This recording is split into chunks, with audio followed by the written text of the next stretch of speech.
మమ్మల్ని అప్పుడు ఎందుకు రమ్మన్నారు? రాలి రాలి వాడు రారి వీరు రారి రాలి ఆగో. ఇక్కడ రమ్మని చెప్పిళ్ళు ఏమని తీసుకొని వచ్చి ఇక్కడ ఇక్కడ గుర్తులేద్దాం. ఇక్కడ జాగున్నది బీదవాళ్ళు రారి.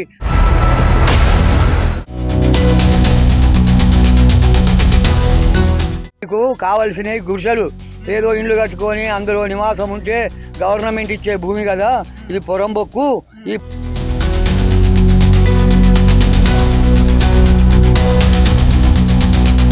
బట్టి నువ్వు కమ్యూనిస్ట్ లీడర్ అంటాను కదా, దాని వలన మేము కూడా మీ వెనకమారులు ఉంటాం అనే ఉద్దేశంతో రారి గుర్తులు వేసుకోరని ఆయన అన్నాడు.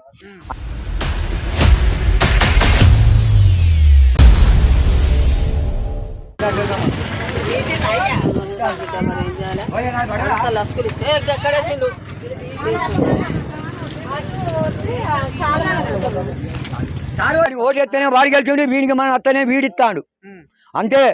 కాబట్టి మేము అడిగినాం, అడిగి ఆగు మీ ఇష్టం ఉండుర్రి లేదా పోరి. అప్పుడు ఎందుకు రమ్మన్నావు? ఇంత కెపాసిటీని ఎందుకు పెట్టినావు? ఇచ్చటి వాళ్ళకి ఇచ్చి ఆగమ్మా, ఇచ్చటి వాళ్ళకి ఇచ్చినావు, పోటీ వాళ్ళకి పోయినావు, నీ వాళ్ళకి ఇచ్చినావో నా వాళ్ళకి ఇచ్చినావో తాగి ఆ సమస్య తెలియదు. ఎవరి మనకి ఇచ్చినావో, ఎవరు ఏమి ఇచ్చిండో, ఎవరేం కట్టో మేము గరీబులం పోయి మేము రూపాయలు లేదు పోయి ఏంటో అంటే 40 పని అంటే 10 20 ఏం డిమాండ్ చేస్తా ఉన్నారు? మీకు ఇందిరమ్మ పథకం ఇల్లు కావాలని డిమాండ్ చేస్తా ఉన్నారు. గుడిసెట్టే చాలు సార్, ఏదో ఇంత గుడిసెట్టే అట్లీస్ట్ ఒక రేగులర్ షెడ్ ఇచ్చినా మీకు పర్లేదు. మాకు సార్ రేగులర్ షెడ్ మా సాధ నువ్వు జాగిచ్చినావు అనుకో, ఆ గుడిసేసుకున్నా ఏం లేదు, ఉన్నవాడు రేగులు వేసుకున్నా ఏం లేదు, దాని గురించి అభ్యంతరం లేదు. కానీ మాకు ఒక 50 గజాలు జాగిస్తే అందులో సత్యదాకా నివాసం ఉండి మరణించి ఆఖరికి ఒక వెళ్ళిపోయేందుకు సిద్ధం ఉన్నాం. అంతే సార్ నా ఒక కోరికే. కానీ మీరేం పని చేస్తా ఉంటారమ్మా? ఇప్పుడు ఇలా కూలి పనికి పోతున్నాం, కూలి ఉంటలేదు. కూలి పోనీ పోతున్నాం, ఉన్న నాడు ఉంటున్నాం, లేని నాడు కంట్రోల్ బియ్యం వండుకొని తిని కారమా బోరం వేసుకొని తింటున్నాం. ఏం లేదు. 3 సంవత్సరాలు నార్మల్ గా గట్టిగా కాలం కాలేదు అంటే మీ పరిస్థితి ఈ విధంగా ఉంది. ఒకవేళ కాలం గట్టిగా అయితే మీ పరిస్థితి ఏ విధంగా ఉంటుంది? ఇక మునిగినాం, 2 సార్లు మునిగినాం, ఏమీ లేదు. తినటానికి లేక ఏదో కష్టమైన ఎలా తీసుకుంటే మాకు ఉంటే నివాసం, మాకు మేము బతకటానికి నివాసం ఉంటే కూలీలు చేసుకొని బతుకుతున్నాం ఉంటున్నాం. 3 సంవత్సరాలు దాటింది. ఒకళ్ళు ఉన్న వాళ్ళకి కూడా వెళ్ళిపోమంటారు, ఒకళ్ళు ఉన్న వాళ్ళు ఎన్ని రోజులు ఉన్నారు ఇప్పుడు ఎటు పోతారు, ఒకళ్ళు ఉన్న వాళ్ళు కూడా వెళ్ళిపోవాలంటారు. ఎట్లా పోతారు? మాకు ఇల్లు ఇస్తారన్నారు, ఓటు వేయమన్నారు. ఎవరు? కాంగ్రెస్ వాళ్ళు. అంటే ఇంకా ఇంతవరకు ఇవ్వలేదు మాకు ఇల్లు. బుడిగ జంగల ఆడ కిరాయికి ఉన్నాం మేము. ఆ నుంచి ఇక్కడ గుడిసెలు పెడతానంటే వచ్చి ఉన్నాం. ఇప్పుడు కొంతమందికి ఇచ్చుకుంటూ వచ్చిండ్రు. ఇప్పుడు సుద్ధా ఇస్తాం మేము, వర్షాకాలం వెళ్ళాం కానీ వీళ్ళు అంటాను వర్షాకాలం వెళ్ళిన తర్వాత ఇస్తామని చెప్తున్నారు. వర్షాకాలం వెళ్ళాక ఇప్పుడు వర్షాలు పడతారు కదా, ఎట్లుంటారు? ఉండే కాడ ఉంటాను కదా మీరు కిరాయి. ఇక్కడ ఉన్న ఎమ్మెల్యే గానీ లేదంటే ఇక్కడ ఎవరైతే ఉన్నారో స్థానిక ఎమ్మెల్యే ఎవరైతే ఉన్నారో వాళ్ళ దృష్టికి తీసుకెళ్లలేదా? తీసుకెళ్తాం. కానీ ఈ బురదలో ఈ నీళ్ళలో మాత్రం ఉన్నారు మీరు. 3 సంవత్సరాల నుంచి ఉన్నాం మేము. మా కూడా మా ఫ్యామిలీ వల్ల మా పిల్లలు కానీ 10 ఓట్లు వేసినాం మేము. కాంగ్రెస్కే వేసినాం. కాంగ్రెస్కే వేయాలన్నాడు ఈ అన్న కూడా, మూర్తి అన్న. అంటే మేము అంతా వాళ్ళకే వేసినాం.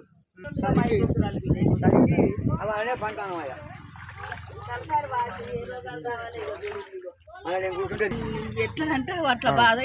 ఈ దీంట్లో ఉంటున్నారు, మీకు ఎంత ఇబ్బంది అనిపిస్తా? అనిపించి ఏం చేయాలి చెప్పు, అనిపించి ఏం చేయాలి?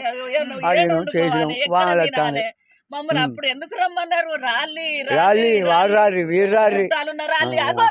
పక్కాలున్న రాళ్ళు వీళ్ళందరూ రాళ్ళు అని అంటేనే అందరూ వచ్చినాం. 2 కొడుకులు అయ్యా నాకు. 2 కొడుకులకు లేదు జాగా, వాళ్ళు ఏర్పడ్డారు. వాళ్ళు పక్కకే, వాళ్ళు కూడా కిరాయికే ఉంటాను. నేను తత్తే నన్ను ఏడెత్తారని నేను. ఎన్ని సంవత్సరాలు ఉంటున్నారు ఇక్కడ? 3 ఏళ్ళ కాంచి ఉంటాను. ఇక్కడ రమ్మని చెప్పింది ఎవరు? రమ్మని చెప్పింది సాగర్ ఉండే ముందుగా. సాగర్ ఎవరు? ఇక్కడ మరి ఆయన ఇన్నే ఉంటాడు అక్కడ, ఆ రోడ్కే ఉంటాడు, ఖమ్మం రోడ్కే. ఆయన వచ్చినాక ఆయనకి ఏదో గొడవ అయింది, పోయిండు. ఇప్పుడు మూర్తి ఉంటాడు ఈడ. ఇక ఆయన ఉంటాడు. రమ్మని చెప్పిళ్ళు ఏమని తీసుకొని వచ్చి ఇక్కడ గుడిసెలేద్దాం, ఇక్కడ జాగున్నది బీదవాళ్ళు రారి, ప్రజలకు ఇండ్లు లేవు కదా, మీకు కావలసినవి గుడిసెలు ఏదో ఇండ్లు కట్టుకొని అందులో నివాసం ఉంటే గవర్నమెంట్ ఇచ్చే భూమి కదా, ఇది పొరంబొక్కు. ఈ పొరంబొక్కులో మనం గుడిసెలు వేసుకుంటే మనకు దక్కిపోద్ది. అయ్యా మీరు లీడర్ కదా, మీరు ఏ సహకారం చేసినా మీ వెనక మేము ఉన్నాం అనే హిమ్మత్ తోటి మేము వచ్చినాం అయ్యా. ఇది సమస్య. మరి మేము లేదు వాళ్ళు ఎట్లా పెద్ద మనుషులు అయిండ్రు కాబట్టి- వాళ్ళు ఎట్లా నిలబడ్డారు మీ అందరం ఉంటేనే కదా ఆయన నిలబడ్డది. ఇప్పుడు ఒక 10 మంది కలిస్తే ఒక మనిషిని నిలబెడతాం కదా అయ్యా. అయ్యో మాకు కూడా కానీ ఈ లేదు. ప్రభుత్వం వచ్చిన తర్వాత మీకు హామీ ఇచ్చిందా? ఏం అంటే హామీ లేదు. ఇందిరమ్మ పథకం ఇల్లు ఇందిరమ్మ ఇస్తామని. పథకం ఇట్లా మాకేం తెలియదయ్యా. వాళ్ళు రమ్మన్నారు, మేము వచ్చినాం. ఇక చిన్న బుడ్డ గుడిసెలు వేసినాం. బుడ్డ గుడిసెలు వేసినాక మళ్ళీ అక్క మేము వెళ్తుంటే ఇటు తెచ్చిండ్రు. ఇటు తెచ్చాక మళ్ళీ 9 ఫీట్లు ఇచ్చిండ్రు. ఆ తీరు 9 ఫీట్లు ఇటు అన్లు వేసుకున్నాం. ఇంకా 9 ఫీట్లు అయినాక ఇక గిన్నెనే సచ్చాం, గిన్నె ఉంటాను. కాదు, ఇప్పుడు నార్మల్ గా వర్షాలు పడితేనే ఇంట్లో నీళ్ళు వచ్చినాయి. మా ఒకవేళ గట్టిగా కాలం అయింది, కట్టిగా కాలం అయితే ఈడికి వచ్చినాయి నడువుల బండి వచ్చినాయి. ముందుగానే ఉన్నది కాలే మనది ముందట ఉన్నది. నడువుల బండి వస్తే ఒక 4 రోజులు ఆ తల దాచుకున్నందుకు ఆ కిరాయికున్న కొంపలలోకి పోయినాం. మండలం ఏం మండలం? మండలం కిలా వరంగల్. కిలా వరంగల్, తిమ్మాపురం. ఓకే. కిలా వరంగల్ మండలం, urban Warangal. Urban Warangal. Okay. Urban Warangal Khila Warangal మండలం, గ్రామం తిమ్మాపురం హవేలి. నిమిషం ఆగండి. తిమ్మాపురం హవేలి అంటారు దీన్ని. అది బెత్తం చెరు శిఖం. ఇది ఒకప్పుడు నా చిన్నతనంలో నేను ఈడబుట్టి ఈడ పెరిగిన. కాబట్టి వీళ్ళు ఏమన్నారు అంటే సాగర్ గారు ఏం చేసిండు, ఒక 6 నెలల కానించి మందిని పోగు చేసిండు ఆయన. పోగు చేసి గుడిసెలు వేసుకోవాలి సదానందం ఇట్లా ఇట్లా అంటే, సరేనయ్యా మాకు కూడా లేవు కదా, మీరు చెప్పినట్టు మేము ఉంటాం, కాబట్టి నువ్వు కమ్యూనిస్ట్ లీడర్ అంటాను కదా, దాని వలన మేము కూడా మీ వెనకమారులు ఉంటాం అనే ఉద్దేశంతో రారి గుడిసెలు వేసుకోరు అని ఆయన అన్నాడు. అన్న తర్వాత ఏమైపోయింది, ఇట్లా ఉండంగా ఈ చిన్న బుడ్డ గుడిసెలు వేసుకున్నాం. వానకు మన్ను మశానానికి ఇక ఇక్కడ చచ్చినాం. చచ్చిన తర్వాత ఏమైంది, ఏం గొడవ వచ్చిందో ఏం కథ మనకా తెలియదు వాళ్ళకు. ఆయన ఇళ్ళ నుంచి ఆయన బైకాట్ అయిపోయాడు. బైకాట్ అయిపోయాక ఇప్పుడు మూర్తి పెద్ద మనిషి ఆయన.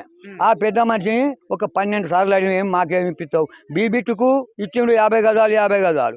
ఇంకొకరికి ఇచ్చిండు, ఇంకో ఏ బిట్టుకు ఇది ఒక్కటే ఉన్నది, ఇక బిట్టు పంచేది. అందరికి ఇచ్చిండు, రేకులు వేసుకోరు అన్నారు.